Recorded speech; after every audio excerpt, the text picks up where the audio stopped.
toutes à tous, bienvenue sur la chaîne Géopolitique.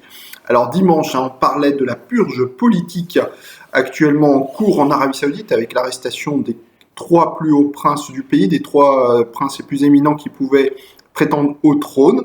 Et dans cette vidéo, je vais essayer de faire un lien peut-être entre donc la purge politique qui a eu lieu au cours du week-end, samedi et dimanche, et l'actuelle situation sur les marchés pétroliers. Vous me direz a priori quel est le rapport.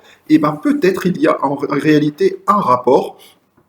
Alors je vais vous le soumettre à votre intellect et vous verrez si cela semble probant pour vous. En tout cas, j'y vois très clairement un lien du fait que donc le prince héritier, Mohammed bin Salman, qui est de facto le dirigeant de ce pays, a pris un risque énorme ce week-end en décidant donc de baisser drastiquement à la fois les prix de vente du pétrole saoudien et à la fois d'augmenter la production de façon substantielle.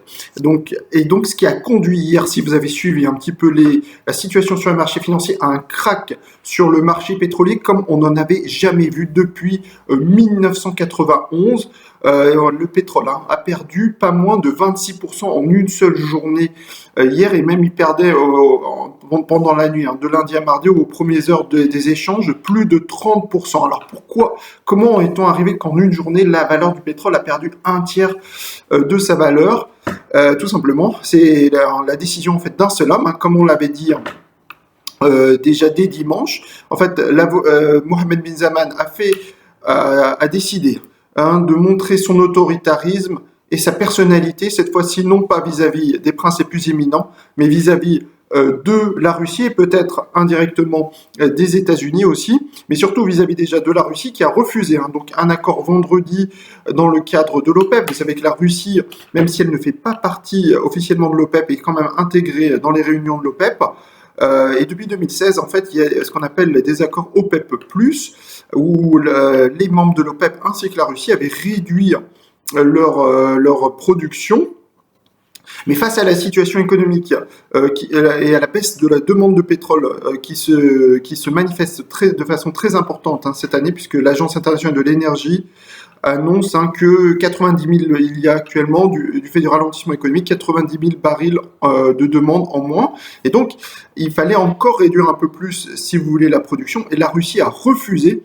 Et face à ce refus, l'Arabie Saoudite a donc, j'allais dire, décidé, elle aussi, de montrer ses muscles en décidant d'augmenter sa production à 11 millions de barils, en passant de 8 à 11. Donc on va passer donc de 3 millions de barils de plus pour produire que l'Arabie Saoudite va produire au cours des prochains mois. Et également les Émirats Arabes Unis ont pris la même décision que l'Arabie Saoudite.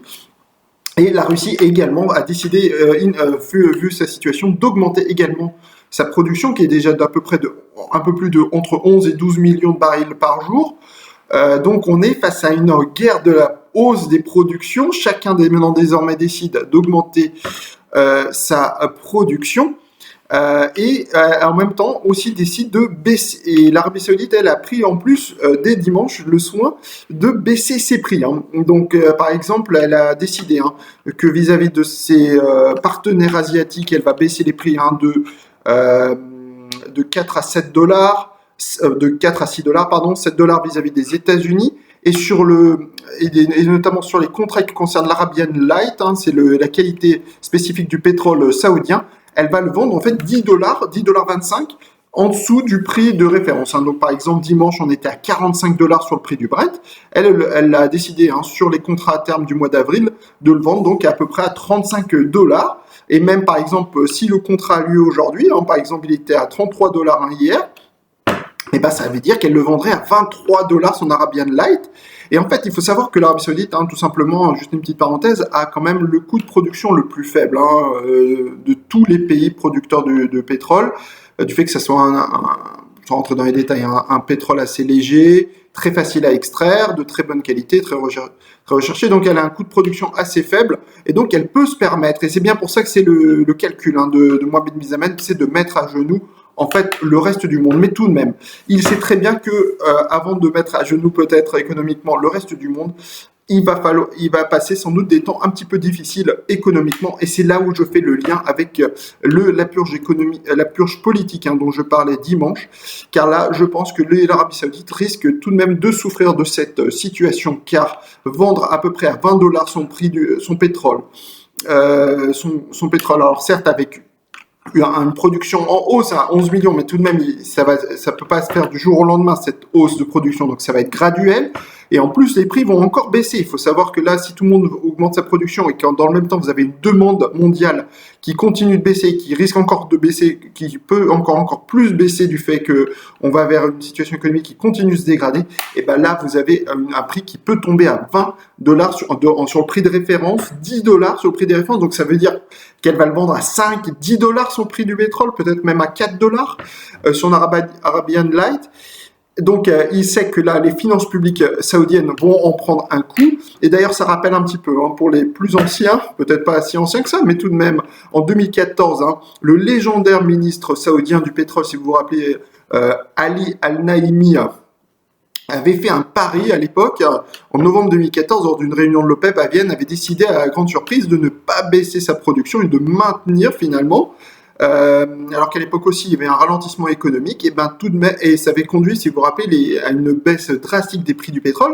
Et il pensait qu'avec le temps, les pétroliers de schiste américains allaient faire faillite. Et l'histoire lui a donné tort, et il a été finalement, début 2016, si vous vous rappelez, monsieur Al-Naimi, après plus de 20 ans, 21 ans à la tête du ministre du pétrole saoudien, a perdu son poste du fait de ce pari qu'il avait fait, qu'il allait conduire à la faillite les pétroliers américains, et c'est plutôt l'Arabie Saoudite qui a terminé en lambeau économique avec un déficit budgétaire qui est monté, je crois, en 2016 à 19% du PIB saoudien. Et d'ailleurs, il est toujours en très fort déficit, le budget saoudien, à peu près, je n'ai pas les derniers chiffres, mais on est autour des 10% du PIB, donc c'est un déficit très élevé, et là, il va sans doute encore monter au cours des prochains mois. Et donc, c'est dire si c'est un pari économique majeur qu'a pris Mohamed bin Salman. En plus, la situation, encore une fois, économique est bien pire qu'en 2014, quand M. Al-Naimi avait pris ce risque de maintenir la production et de faire baisser les prix. Et là, c'est pareil. Je pense que là, c'est un énorme pari économique. Et donc, il sait qu'on va vers des temps difficiles. Et donc, il se dit, est-ce que je vais avoir le soutien de mes pairs, de mon peuple face à cette situation, d'autant plus qu'en plus, l'Arabie Saoudite prend des mesures drastiques pour contrer le virus actuellement. Sur son territoire, a fermé les frontières, interdit le petit pèlerinage, l'Umrah, a interdit l'entrée de plusieurs ressortissants de nombreux pays. Donc tout ça va avoir un coût économique.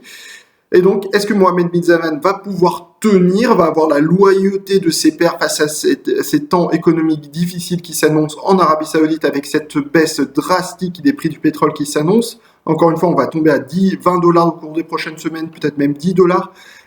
Est-ce que Mohamed bin Salman va pouvoir traverser cette tempête économique qui s'annonce en Arabie Saoudite? Justement, c'est sans doute en emprisonnant ses plus proches collaborateurs, ses plus proches dissidents, qui pensent peut-être justement qu'il peut peut-être passer ces temps difficiles. On va suivre tout ceci sur cette chaîne géopolitique.